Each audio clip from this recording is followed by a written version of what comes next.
Hey everyone, let me start over again. I have to figure out how to start. Just don't be nervous. Hey everyone, how's it going? So one of the biggest issues right now that we're seeing in the real estate industry is interest rates. People are going crazy over these interest. They're 7%. Oh my God, the world's ending. And you see this a lot on YouTube. So my name is Mike. I am a broker associate and co-owner at Preferred Real Estate Broker. And this is Jose Fleming. How you the doing? 2022 Broker of the Year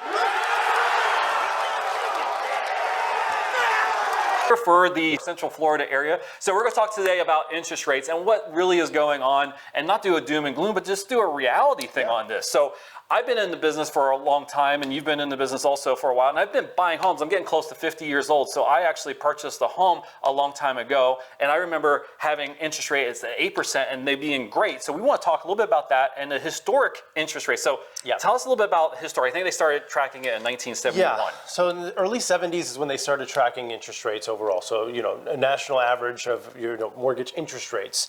And it's fluctuated over time. And of course, we know in the early 80s, when we had some financial crises, that's when interest rates were at their highest. We're talking about 18%. Yeah. And a lot of people that were buying homes back in the day, they're like, okay, well, it is what it is. You still need a place to live. So people were buying homes at these incredibly high interest rates.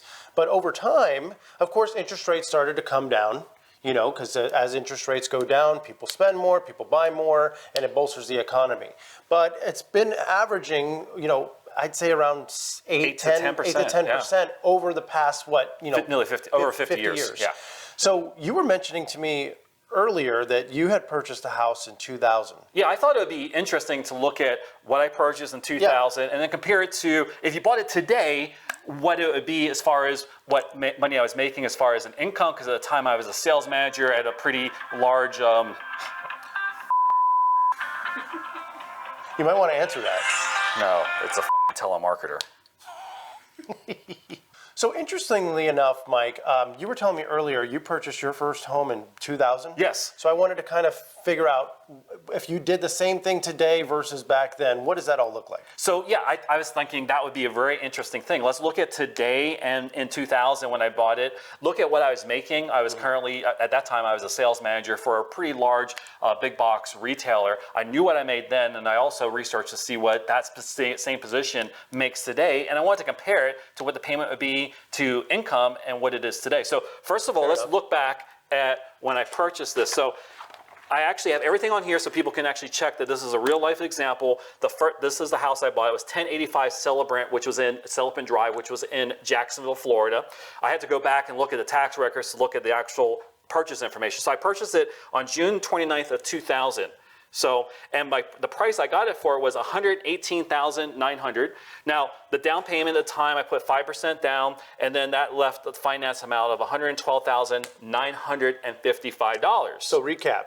So in 2000, you bought a house for $118,000, and you financed $112,000 of that, give or take, and your interest rate. My interest rate was 7.8%. I thought that was an amazing interest rate. My credit score was probably close to 800 at the time.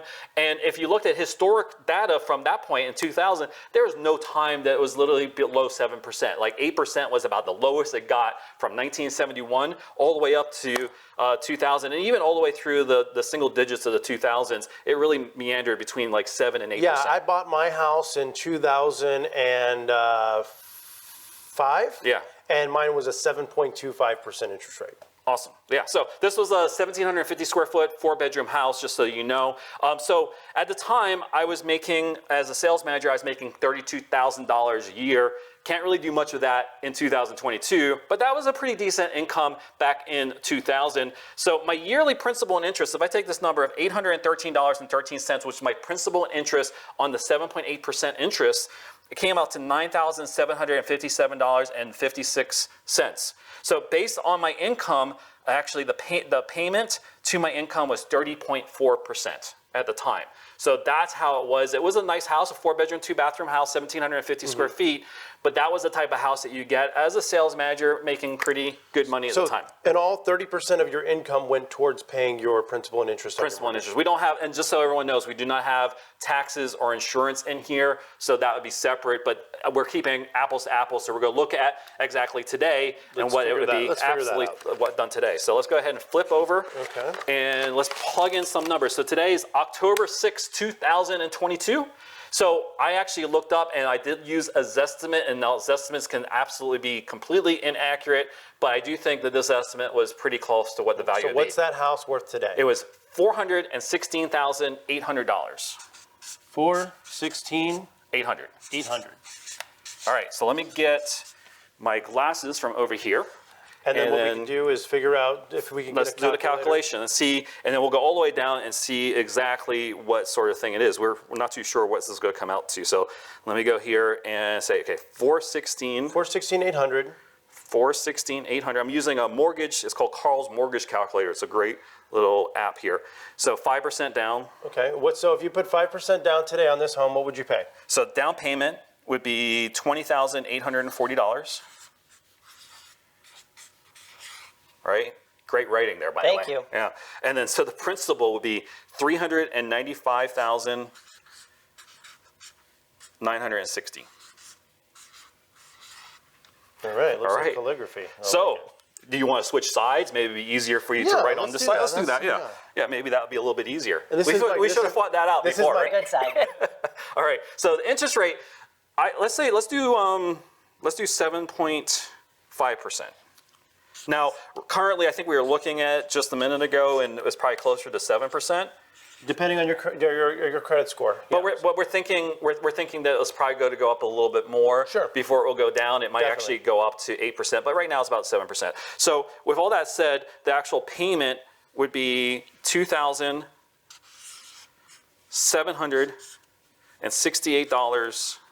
$2,768.61. All right. So Today, what would the income for your same job be today? So I checked into it, checked in my friends, Mm-hmm. and they say that you're looking at about 113,000 all in, and that's the base and bonuses, which exactly was what I did with my 32,000. So as you can see, incomes have gone up pretty good as well in the last 22 years. Man, I'm getting old. All right, So what would that look like if you were so let's take to this. payment? $2,768.61, and we times it by 12. So that comes out to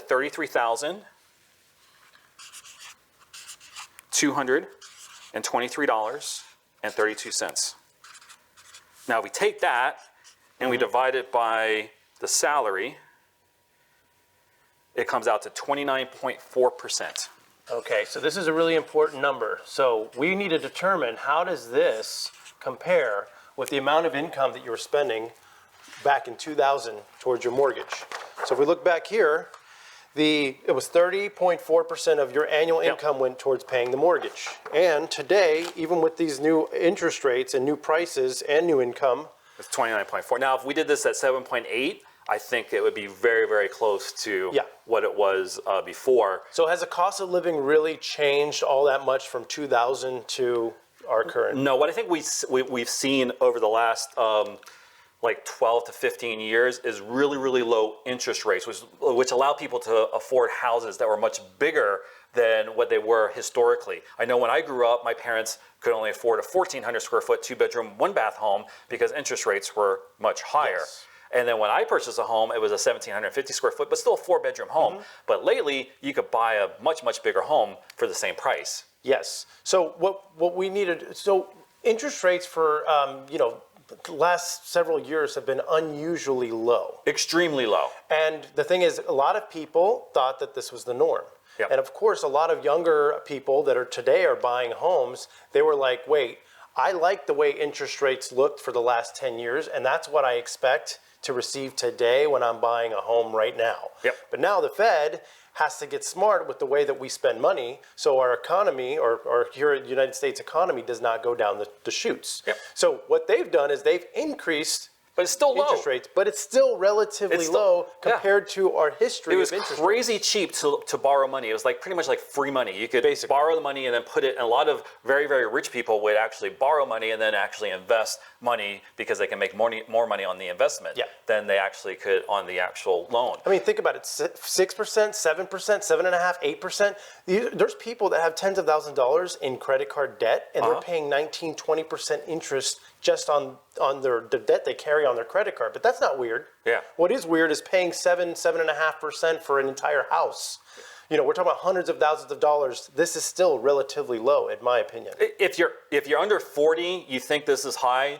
If you're a little bit older, you realize it's not. And if you're over 60, you probably realize that even a 7% is extremely low.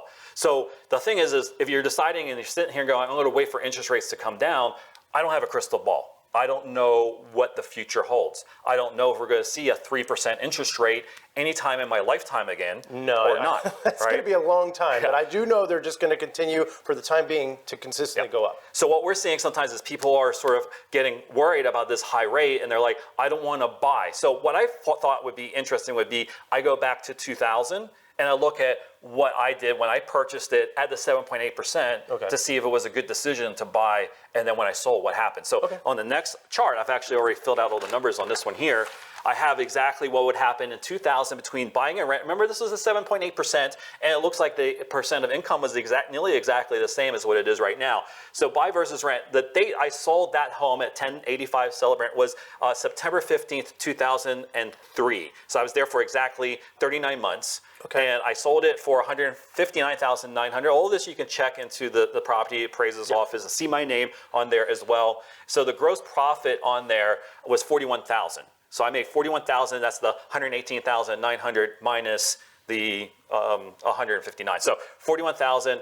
But so I figured, let me see what I paid in principal and interest for the whole time. So that was 39 months worth of principal and interest came out to $31,712. So overall, I actually got an additional $9,288 after principal and interest. Now, there are some things on here that I didn't put in there, tax, insurance, and the selling costs. So what I think is about this amount was very close to what my taxes and insurance and the selling cost was for the life of there. So I walked away with it and pretty much lived there for free for 39 months. If you look at it. According to this, you know, your payments for 39 months came out to be about $31,000. And when you sold the property based on the equity you earned living in the house, which most homeowners get that incentive or reward or benefit of owning, their property will increase in value over time. So that's the equity that they make when they sell the home. So the equity you made was equivalent to what you paid to live there for 3 years. Now, also to disclaim a little bit on that, those particular 3 years, we did see a pretty decent increase year over year on value of homes.